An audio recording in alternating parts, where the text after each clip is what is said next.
Olá, amigos, bem-vindos ao nosso Cave Mais Fundo, nosso estudo de número 33. Lembrando que essa é uma iniciativa da Igreja Cristã Sal da Terra, que se reúne no bairro Dom Almir, em Uberlândia, Minas Gerais. A nossa intenção é, por meio dessa ferramenta, contribuir com você para a sua leitura, interpretação dos textos bíblicos, para que você possa crescer como um discípulo, como um filho amado. Pedimos aí ao Espírito Santo que nos ajude, Que Deus nos conduza nessa jornada, tá bom? Como sempre, a gente começa lendo o texto. E hoje não vai ser diferente, O texto estudado vai ser Atos, capítulo 5, do verso 1 até o 42. Do verso 1 ao 11 diz assim: Um homem chamado Ananias, juntamente com Safira, sua mulher, também vendeu uma propriedade. Ele reteve parte do dinheiro para si, sabendo disso também sua mulher, e o restante levou e colocou aos pés dos apóstolos. Então perguntou Pedro: Ananias, como você permitiu que Satanás enchesse o seu coração a ponto de você mentir ao Espírito Santo e guardar para si uma parte do dinheiro que recebeu pela propriedade? Ela não lhe pertencia? E depois de vendida, o dinheiro não estava em seu poder? O que o levou a pensar em fazer tal coisa? Você não mentiu aos homens, mas sim a Deus. Ouvindo isso, Ananias caiu e morreu. Grande temor apoderou-se de todos os que ouviram o que tinha acontecido. Então os moços vieram, envolveram o seu corpo, levaram-no para fora e o sepultaram. Cerca de 3 horas mais tarde entrou sua mulher, sem saber o que havia acontecido. Pedro lhe perguntou: Diga-me, foi esse o preço que vocês conseguiram pela propriedade? Respondeu ela: Sim, foi esse mesmo. Pedro lhe disse: Por que vocês entraram em acordo para tentar o Espírito do Senhor? Veja, estão à porta os pés dos que sepultaram seu marido, e eles a levarão também. Naquele mesmo instante, ela caiu aos pés dele e morreu. Então os moços entraram e, encontrando-a morta, levaram-na e a sepultaram ao lado de seu marido. E grande temor apoderou-se de toda a igreja e de todos os que ouviram falar desses acontecimentos. É uma história muito conhecida, Ela é bem conhecida aí no meio evangélico. Para quem já tem algum contato com a palavra de Deus, certamente já ouviu falar dessa história, Nós estamos aí em continuidade, nós vimos no finalzinho já do capítulo 4, que Barnabé, um homem justo, ele vendeu a propriedade.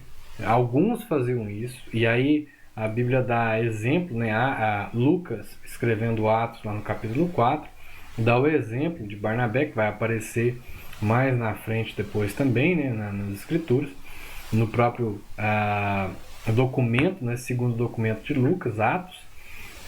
E aí dá o exemplo dele como um homem justo que foi lá, vendeu e dividiu.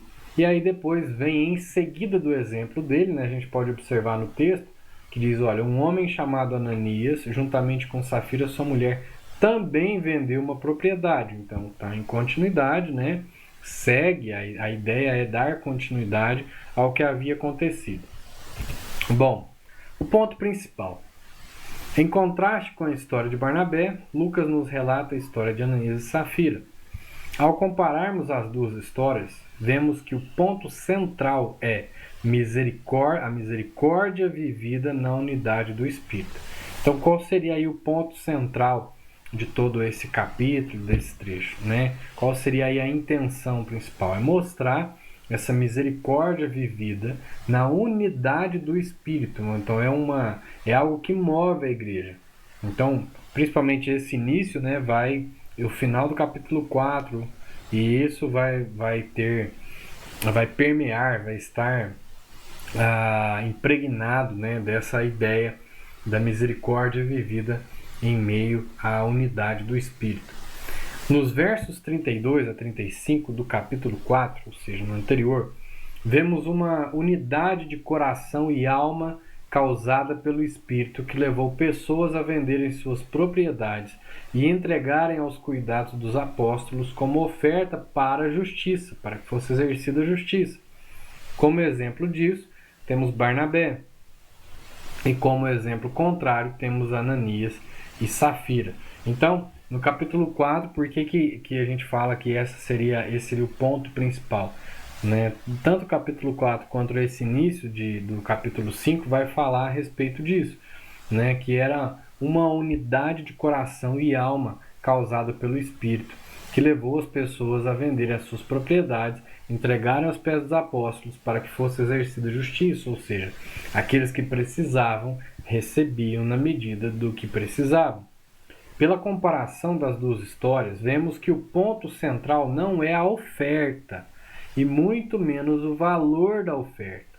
Então a gente pode observar que não é, vendeu tudo e veio e trouxe tudo, não guardou nada, deu oferta integral. Não, a questão não é a oferta, muito menos o valor da oferta, mas a consciência de participação na comunidade formada pelo Espírito. Então é a consciência de participação na comunidade formada pelo Espírito. Então é isso que é o destaque de Barnabé, porque está em acordo com o coração, a unidade de coração e alma causada pelo Espírito. Então, a unidade de coração e alma causada pelo Espírito levou Barnabé a fazer o que fez e a dar a oferta que deu. Entenderam? Então a questão não é o valor, por isso que Pedro pergunta, não era seu terreno? Você não vendeu? Se você tivesse dado uma parte e ficado com outra parte, teria algum problema? É claro que não. Ninguém era obrigado. Agora, por que ele foi mentir? Por que ele foi ir contra a unidade? Por que ele foi contra o Espírito? Né? É isso que Pedro questiona. Podemos encontrar algo parecido na exortação que Paulo faz aos Coríntios sobre sua festa de amor, lá em 1 Coríntios 11, 17 ao 34, que aliás trata também, né, da ceia, que diz, olha, a ceia era celebrada nessas festas de amor, eram festas em casa, onde os irmãos se reuniam, celebravam, comiam, e em meio à comida, em meio à comunhão, em meio a esse culto, com comilança, né, e tal, eles também faziam a ceia. E Paulo está dizendo, olha, em muitas coisas eu posso louvar vocês, mas nisso eu não posso falar bem de vocês, porque alguns estão comendo, deixando outros sem comer, e alguns estão ficando embriagados, enquanto outros não têm o que beber, aqueles que chegam mais tarde e tal, os pobres, ou seja, não está havendo o que deveria haver, não está havendo consciência de corpo. É por isso que ele diz que o homem deve sondar a si mesmo, e aquele que come e bebe sem discernir o corpo, então ele come e bebe sem discernir a unidade do Espírito, ele come e bebe sem discernir o Espírito da igreja, come e bebe para a própria condenação. É por isso que alguns estão doentes, fracos, né, e enfermos. Então ele vai falar que isso traz uma fraqueza, uma morte, né, espiritual, porque afeta a consciência. Então por isso o homem deve examinar a si mesmo, para que ele possa celebrar isso consciente do corpo ao qual faz parte, que é formado pelo Espírito. Então lá nesse texto de Coríntios, que eu citei algumas coisas de lá agora, você pode pausar o vídeo, conferir se você quiser, tá? Sugiro que faça isso. Você vai observar que existe isso é muito forte, essa unidade do Espírito. E aí Ananias e Safira foram contra ela e por isso morreram, né? A intenção do casal. Eles claramente queriam o reconhecimento da igreja por sua bondade. Então qual foi a intenção? Foi fruto dessa unidade de coração e alma causada pelo Espírito? Foi pela consciência do que é ser o corpo de Cristo? Foi pela consciência de pertencimento, ligação da vida de um e outro, onde a justiça de Cristo é o centro? Não foi isso, né? Deixa claro, eles queriam o reconhecimento da igreja pela sua bondade, eles só queriam aparecer, só queriam ser vistos dessa forma. Sua motivação não foi a justiça pela compaixão, não, mas o reconhecimento pelo tamanho da oferta. Então esse foi o problema aí com Ananias e Safira. Vamos lá ver agora uma oportunidade de arrependimento. Teve oportunidade de arrependimento na história de Ananias e Safira? Sim, né? Pedro, antes de mais nada, oferece a oportunidade de confissão e arrependimento. Ainda diante da gravidade do pecado contra a igreja, diretamente contra o Espírito, que é o Espírito que une a igreja, né? São oferecidas oportunidades de confissão e arrependimento, tanto para Ananias quanto para Safira. Observe, a disciplina na vida da igreja é essencial para o verdadeiro tratamento dos membros e tal ação procede do Espírito que santifica o corpo em unidade. Então a disciplina na vida da igreja é essencial para o verdadeiro tratamento dos membros e tal ação procede do Espírito que santifica o corpo em unidade. Então algo que a gente tem perdido nos nossos dias é essa ideia da disciplina. Né? E o que vem a ser essa disciplina é justamente essa oportunidade, esse confronto direto que Pedro faz com Ananias e Safira. Ele faz um confronto dando oportunidade de confissão, de arrependimento. Né? Isso gera tratamento, isso gera disciplina, isso gera ordem, isso gera cura. E a falta da disciplina na igreja, a falta do confronto, em relação ao pecado, a falta de confronto em relação a uma vida que está na contramão daquilo que é a vontade de Deus, uma vida que vai contra a unidade do Espírito, né? Então a falta de disciplina adoece o corpo, ok? Oportunidade para a gente poder também pincelar isso, né? Eu acho um assunto muito importante que o texto trata. Grande temor. O acontecimento gerou entre os que congregavam um grande temor a Deus. Este certamente foi o objetivo para o qual Ananias e Safira foram mortos. Por que eles foram mortos? Para poder gerar também esse temor, né? Tanto que a gente não vê essa história se repetindo. Apesar de Deus se revelar em Jesus como Deus conosco e como Pai, ele não abre mão de sua santidade e do valor dessa santidade em meio ao seu povo. Então a gente não pode confundir isso, né? Como é que Deus se revela? Ele se revela como um Deus que está conosco, não nos deixa desamparados, um Deus que é Pai, que se relaciona conosco como se fôssemos de fato seus filhos, como somos em Cristo, né? Mas ele não deixa de ser o Deus santo, não deixa de ser. Então, quando Ananias e Safira vão nessa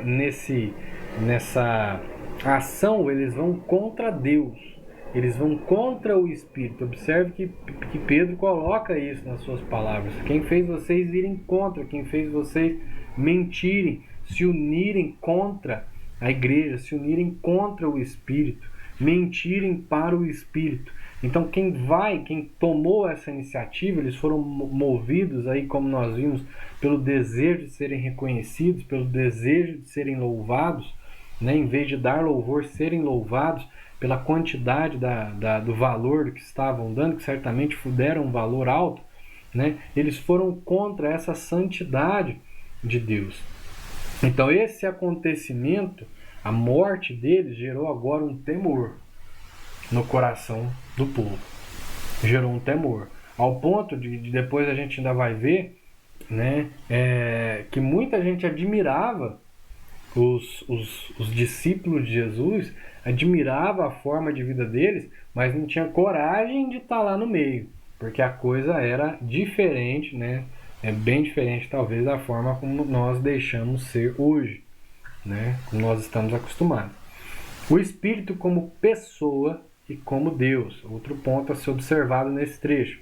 Observando os versos 3 e 4, vemos Pedro perguntando sobre como Ananias deixou Satanás o influenciar para mentir contra o Espírito e posteriormente avisar que ele não havia mentido a homens, mas sim a Deus. Observação. É importante também notar nessa passagem que a Bíblia ensina sobre a forma de agir de Satanás. Não por meio de obrigação, mas por meio de sugestões, né? Então, aí nós estamos vendo a questão do Espírito como pessoa e como Deus. Como Deus, eu acabei de já dar uma pincelada no comentário anterior, né? E como pessoa. Não se mente contra uma energia. Não se mente contra uma substância. Não se mente contra uma força. Se mente para uma pessoa, contra uma pessoa. Então, quando está dizendo aí, olha, quem fez vocês mentirem para o Espírito, mentirem contra o Espírito, né? Então a ideia é mentirem contra uma pessoa. E que pessoa é essa? Contra Deus, né? O texto está dizendo, olha, não foi contra homens, mas foi contra Deus. Então nós vimos aí a pessoa, né? O Espírito Santo como a terceira pessoa da Trindade, o Espírito Santo como uma pessoa de Deus, tá? E a gente observa a questão da ação de Satanás. Então, Satanás não obrigou, né? Satanás, aí nós vemos a participação de Satanás. Pedro deixa claro quem deixou, como é que foi que vocês deixaram, né? Satanás falar o coração de vocês.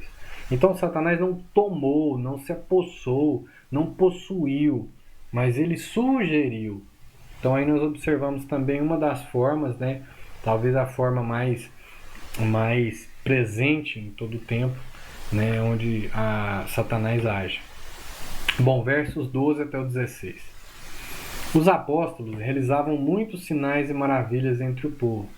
Todos os que creram costumavam reunir-se no pórtico de Salomão. Dos demais, ninguém ousava juntar-se a eles, embora o povo os tivesse em alto conceito. Em número cada vez maior, homens e mulheres criam no Senhor e lhes eram acrescentados, de modo que o povo também levava os doentes às ruas e os colocava em camas e macas, para que pelo menos a sombra de Pedro se projetasse sobre alguns enquanto ele passava.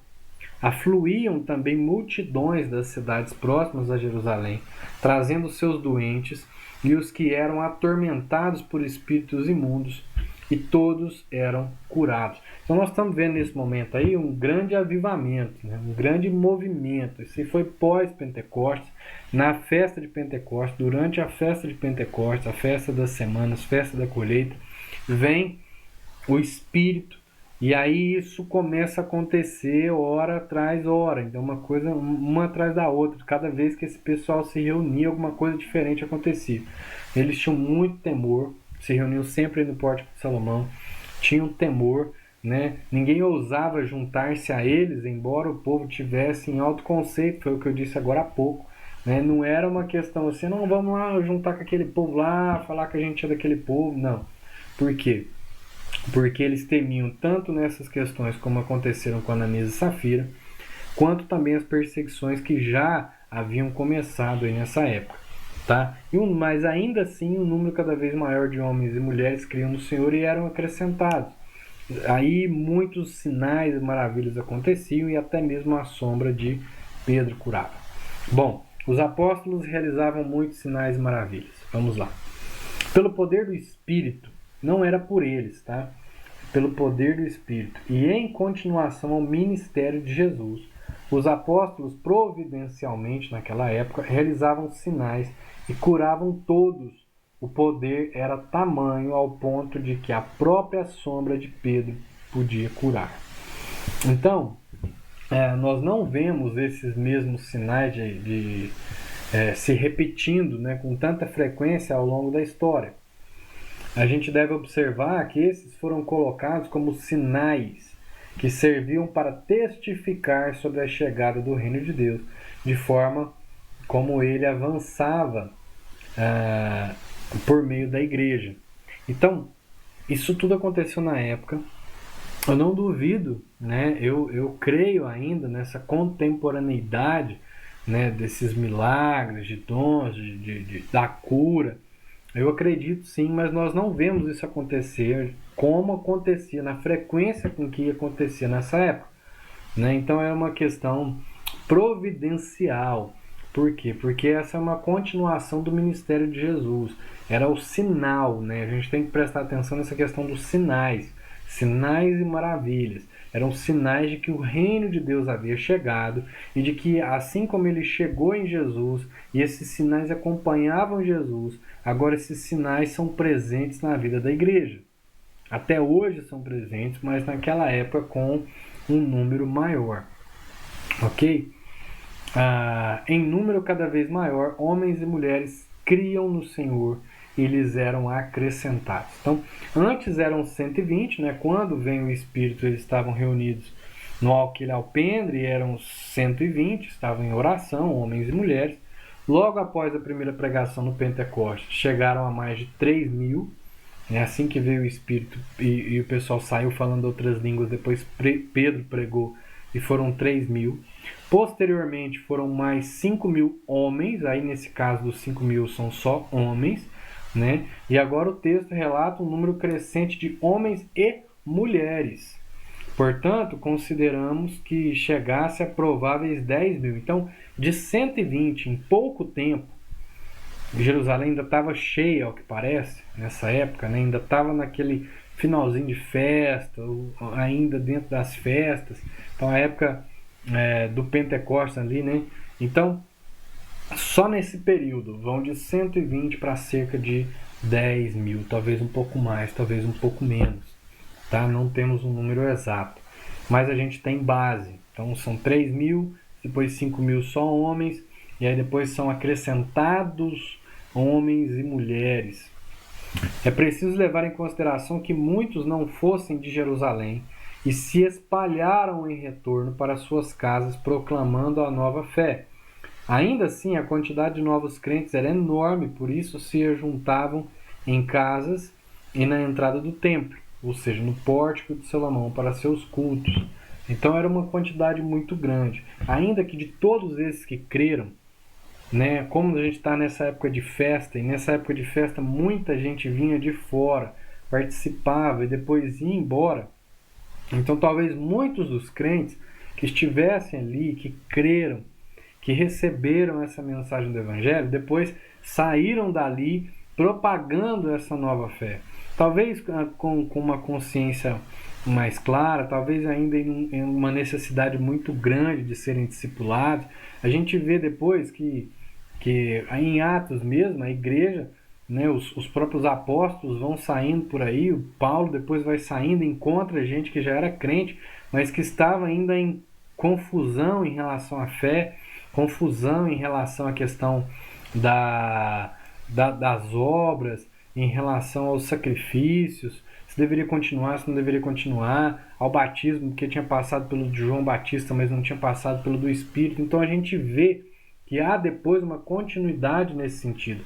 Mas, ainda na necessidade de discipulado, esses homens e mulheres que se espalharam e ao se espalharem foram espalhando também a fé, ainda que não pudessem explicar com clareza aquilo que criam, mas anunciavam que criam em Jesus, que havia sido morto e que havia ressuscitado como Messias prometido que veio e que agora voltaria. Também não se sabe até hoje quando, mas que vai voltar. Ok? Ninguém ousava juntar-se a eles, embora o povo os tivesse em alto conceito. É muito legal esse trecho aí, é muito importante a gente observar ele, tá? Após o ocorrido com Ananias e Safira e todos os demais sinais e maravilhas que os apóstolos realizavam, a admiração e o temor aumentaram. Natural, né? E por esse motivo os simpatizantes foram separados dos crentes, não por força de homens, não por limitações humanas, não por regras humanas. Não, você eu acho que crê, você eu acho que não crê. Não por isso. Tá? Muitos homens que chegavam, provavelmente ainda depois de um tempo que seriam batizados. Talvez não chegassem, fossem batizados. Muitos já chegavam e tinham a sua caminhada de discipulado para aprender. Então a questão não era essa, a questão era o temor de Deus, que era tão grande no meio do povo, por aquilo que Deus estava fazendo, que aqueles que eram apenas simpatizantes não tinham coragem de se juntar a eles, por mais que os tivessem em alto conceito e admiração. Então é muito importante, muito legal a gente observar isso, a gente aprende muito com esse ponto. O rigor da disciplina pela condução e obediência ao Espírito gera temor e admiração por parte de muitos. Apesar da igreja estar no mundo e nele cumprir a sua missão, ela não procede nem pertence a ele. Então a disciplina, como a postura que Pedro teve uma revelação de Deus. Não sei, provavelmente foi uma revelação, né? Pedro não acredito que não foi alguém que viu e foi lá avisar para Pedro. Talvez fosse, mas ainda assim seria por uma intervenção divina. Mas sabendo Pedro do que havia acontecido, ele age para a disciplina. Então essa disciplina, né, não é simplesmente uma ação humana, como estou dizendo, não é uma questão de limitações de regras, mas é uma disciplina por condução e obediência ao Espírito. E essa disciplina, a partir do momento que é aplicada e Deus age por meio da disciplina, isso gera um temor. E ao mesmo tempo que gera temor, gera admiração. Porque quem vê de fora, ele vê seriedade, ele não vê bagunça. Então gera temor e admiração por parte de muitos. E aí é interessante a gente ver essa separação. A igreja está no mundo, ela é enviada ao mundo, mas ela não é do mundo. Então, apesar da sua missão, né, se cumprir, estar no mundo e nela cumprir a sua missão, ela não procede, ela não nasce do mundo, do desejo do mundo e nem pertence a ele. Ok? Espero estar sendo claro. Versos 17 ao 32. Agora nós vamos tratar da prisão. Então o sumo sacerdote e todos os seus companheiros, membros do partido dos saduceus, ficaram cheios de inveja. Por isso, mandaram prender os apóstolos, colocando-os numa prisão pública. Mas, durante a noite, um anjo do Senhor abriu as portas do cárcere, levou-os para fora e disse: Dirijam-se ao templo e relatem ao povo toda a mensagem desta vida. Ao amanhecer, eles entraram no pátio do templo, como haviam sido instruídos, e começaram a ensinar o povo. Quando chegaram, o sumo sacerdote e os seus companheiros convocaram o sinédrio, toda a assembleia dos líderes religiosos de Israel, e mandaram buscar os apóstolos na prisão. Todavia, ao chegarem à prisão, os guardas não os encontraram ali. Então voltaram e relataram: Encontramos a prisão trancada com toda a segurança, com os guardas diante das portas, mas quando as abrimos não havia ninguém. Diante desse relato, o capitão da guarda do templo e os chefes dos sacerdotes ficaram perplexos, imaginando o que teria acontecido. Nesse momento chegou alguém e disse: Os homens que os senhores puseram na prisão estão no pátio do templo ensinando o povo. Então, indo para lá com os guardas, o capitão trouxe os apóstolos, mas sem o uso de força, pois temiam que o povo os apedrejasse. Tendo levado os apóstolos, apresentaram-nos ao sinédrio para serem interrogados pelo sumo sacerdote. E lhes disse: Temos ordens expressas a vocês para que não ensinassem nesse nome. Todavia vocês encheram Jerusalém com sua doutrina e nos querem tornar culpados do sangue desse homem. Pedro e os outros apóstolos responderam: É preciso obedecer antes a Deus do que aos homens. O Deus dos nossos antepassados ressuscitou Jesus, a quem os senhores mataram, suspendendo-o no madeiro. Deus o exaltou, colocando-o à sua direita como príncipe e salvador, para dar a Israel arrependimento e perdão de pecados. Nós somos testemunhas dessas coisas, bem como o Espírito Santo que Deus concedeu aos que lhe obedecem. Então, até esse trechinho aí mesmo, né? Vamos lá. Cheios de inveja. Então, a gente já vê que a questão que moveu ali os sacerdotes, os saduceus, que a maioria dos sacerdotes faziam parte do do grupo dos saduceus, da seita dos saduceus. O capitão da guarda do templo, que também fazia parte, era o responsável pela paz no templo. Todos eles agem movidos de quê? De inveja. Eles estão falando sobre ressurreição, que Jesus, primeiro, eles estão dizendo que aquele povo, aquela liderança religiosa matou Jesus. Depois ele está dizendo que esse Jesus que eles mataram, o Deus do antepassado deles, ou seja, o mesmo Deus dos discípulos, dos apóstolos, é o mesmo Deus daquele povo. Uma coisa que eles também já não concordavam. Mas esse Deus nosso ressuscitou o Jesus que vocês mataram e o colocou como príncipe, salvador. O que é isso? Isso aí era muito para aquele povo engolir, aquele povo que não cria na ressurreição, aquele povo que zelava, que era zeloso, que acreditava que o fato de estar em posição, de terem nascido naquela linhagem, de serem colocados naquela posição, de terem passado pela escola que passaram, de terem passado pelo treinamento que passaram, de ocuparem o cargo que passaram, eram muito zelosos, entendiam que aquilo era a bênção de Deus. Como não criam na ressurreição, como não criam nessa vida, como nós cremos uma vida eterna, da ressurreição, eles criam que esses benefícios nessa vida eram sinal da bênção de Deus. Então esse povo vendo aqueles falando e tendo tanta gente ouvindo, eles são movidos, né, são cheios de inveja, movidos pela inveja. Então Lucas justifica a ação dos sacerdotes e saduceus motivados pela inveja. Estes homens, os apóstolos, ajuntavam uma enorme quantidade de pessoas às portas do templo, ensinando o que era contrário ao ensino dos donos do lugar. Por isso, os prenderam pela segunda vez para que fossem julgados no Sinédrio. Antes, Pedro e João já tinham sido presos.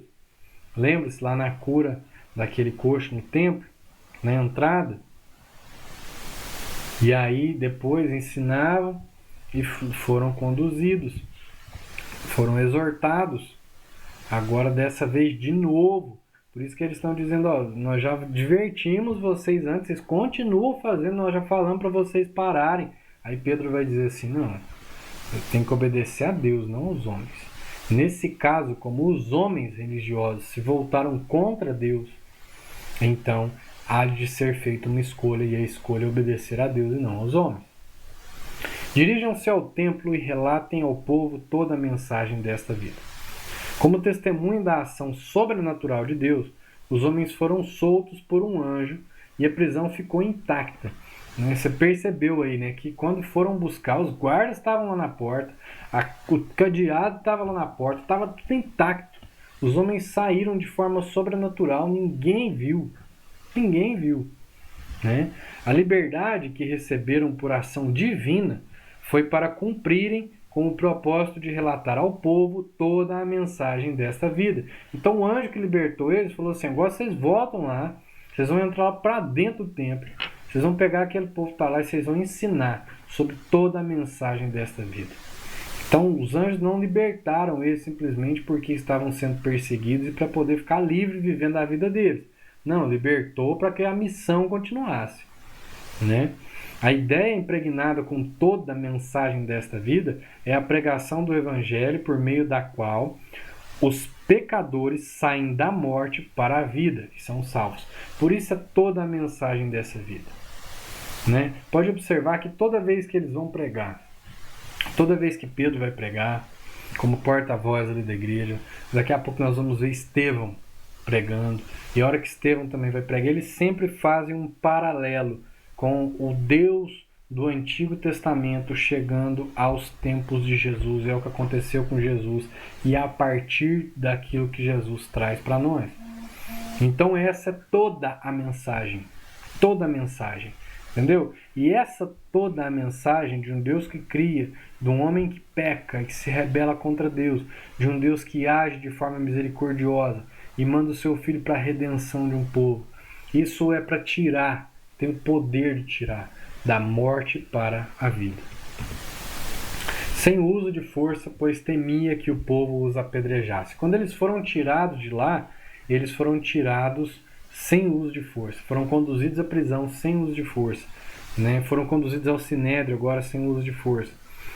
Após o sinédrio se reunir e ficar perplexo por não encontrarem os apóstolos presos, são avisados de que estão no pátio do templo pregando. O capitão da guarda do templo vai buscar os apóstolos, porém, com medo do povo, não os prende. Um grande ponto a ser observado é o esforço dos saduceus, sacerdotes e o capitão da guarda em agradar o povo e em temer o povo, enquanto que os apóstolos afirmam por segunda vez que o mais importante não é nem agradar o povo e nem obedecer às autoridades, mas antes o que mais importa é obedecer a Deus. É outro ponto importantíssimo da gente ver. A liderança religiosa conduziu aqueles homens sem violência, não pela consciência, não por compaixão, não por crer na mensagem, não pelo desejo de ouvi-los, mas porque temiam ao povo. Já os discípulos, já esses apóstolos do Senhor, enquanto são questionados pelo sinédrio, pela segunda vez se posicionam. Olha, enfrentam o povo, enfrentam o sinédrio e dizem: o que importa para nós é obedecer a Deus. Essa é a fidelidade à palavra de Deus. Essa é a posição esperada de todo filho e filha de Deus, como testemunho, né? O Deus de nossos antepassados. Pedro, como porta-voz de todos, prega a mesma mensagem pregada anteriormente no sinédrio. Ele afirma que o Deus sobre quem prega é o mesmo dos antepassados deles, ou seja, não é outro, mas o mesmo. Com isso, Pedro afirma que Jesus é o Messias esperado. Então está vendo como ele faz todo esse paralelo, como ele faz a relação com a fé daquele povo mesmo. Eles estão desprezando o próprio Messias que eles esperavam. Também afirma que a culpa daqueles homens sobre a morte de Jesus. E afirma que ele é príncipe, palavra que também poderia ser traduzida por autor. Ele é autor e consumador. Ele é príncipe, participante, ativamente. Autor é alguém que é ativo, que cria, que participa ativamente da criação, né? Ou seja, por quem Deus promoveu salvação para Israel, conduzindo-o ao arrependimento. Quando Pedro chama Jesus de príncipe, ele está colocando Jesus ressurreto como um ser igual a Deus. Então isso enfurece aquele povo. Isso enfurece aquele povo. Fala assim, além de colocar esse Jesus desse jeito, falar que ele ressuscitou e a gente não acredita, agora está colocando ele como um ser igual a Deus. Não, isso é uma tremenda heresia. Ainda quer associar isso à nossa fé. Não tem condições. Versos 33 ao 42. Ouvindo isso, eles ficaram furiosos e queriam matá-los. Mas um fariseu chamado Gamaliel, esse Gamaliel vai aparecer lá na frente, quando vamos falar a respeito de Paulo. Paulo foi criado aos pés desse Gamaliel, um homem inteligentíssimo. Ele era mestre da lei, respeitado por todo o povo. Ele levantou-se no sinédrio, como parte do sinédrio, e pediu que os homens fossem retirados por um momento. Vocês dão licença, agora nós vamos conversar. Então lhes disse: israelitas, considerem cuidadosamente o que pretendem fazer a esses homens. Há algum tempo apareceu Teudas, reivindicando ser alguém, e cerca de 400 homens se juntaram a ele. Ele foi morto, todos os seus seguidores se dispersaram e acabaram em nada. Depois dele, nos dias do recenseamento, apareceu Judas, o galileu, que liderou um grupo em rebelião. Ele também foi morto, e todos os seus seguidores foram dispersos. Portanto, neste caso eu aconselho: deixem esses homens em paz e soltem-nos. Se o propósito ou atividade deles for de origem humana, fracassará como os outros fracassaram. Se proceder de Deus, vocês não serão capazes de impedi-los, pois se acharão lutando contra Deus. Eles foram convencidos pelo discurso de Gamaliel. Chamaram os apóstolos e mandaram açoitá-los. Depois ordenaram-lhes que não falassem em nome de Jesus e os deixaram sair em liberdade. Os apóstolos saíram do sinédrio, alegres por terem sido considerados dignos de serem humilhados por causa do nome. Alegres por terem sido considerados dignos de serem humilhados por causa do nome. Todos os dias no templo e de casa em casa não deixavam de ensinar e proclamar que Jesus é o Cristo. Que texto fantástico, né? Fantástico. Ouvindo isso, eles ficaram furiosos e queriam matá-los. Tanto a acusação pelo assassinato, quanto a afirmação sobre a ressurreição e o lugar de Jesus como príncipe, autor da salvação, deixou aqueles homens tão furiosos ao ponto de quererem matá-los. Ao afirmarem tudo isso sobre Jesus, Pedro está dizendo que aqueles homens que se dizem de Deus agiram violentamente contra ele.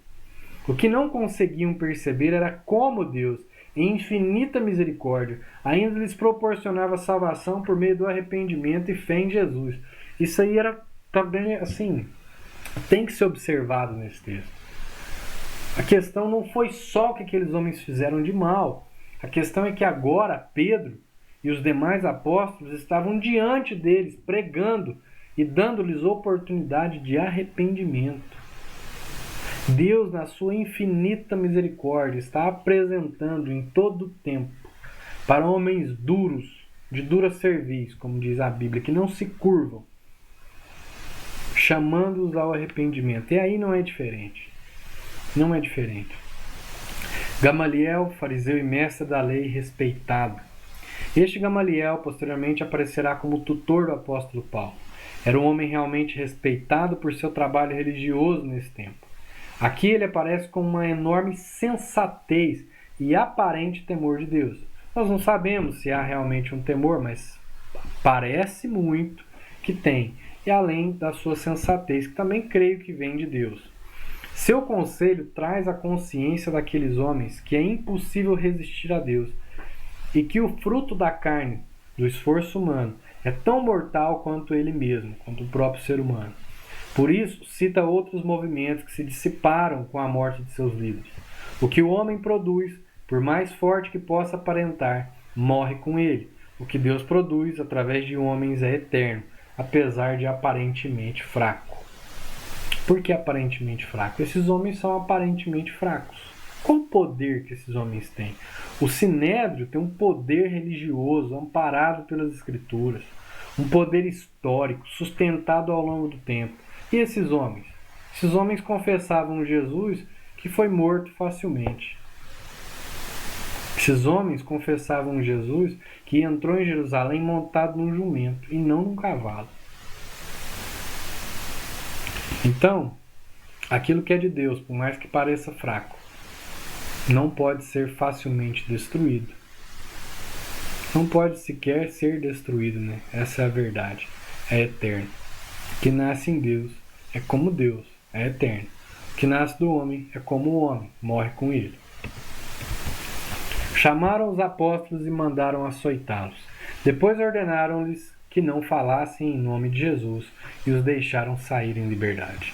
Pela segunda vez advertiam os apóstolos, porém agora de forma ainda mais violenta que antes. Estes, da outra vez, não açoitaram, hein? Estes, porém, não se deixaram abater e não se calaram. Preferiram obedecer a Deus do que se amedrontarem pela opressão humana. Eles se acharam dignos. Isso é fantástico.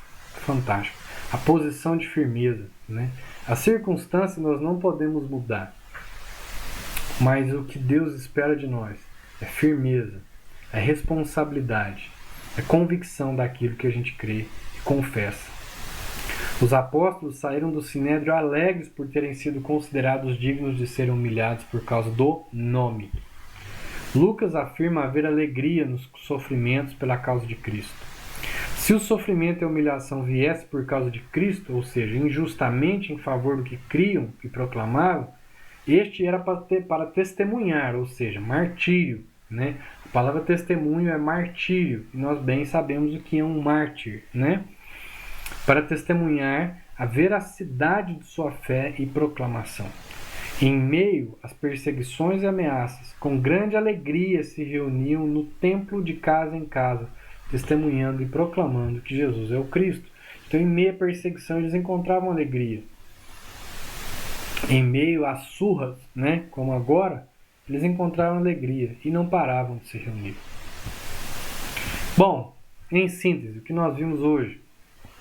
A história de Ananias e Safira como contraste da história de Barnabé E qual foi o ponto central que os levou à morte, né?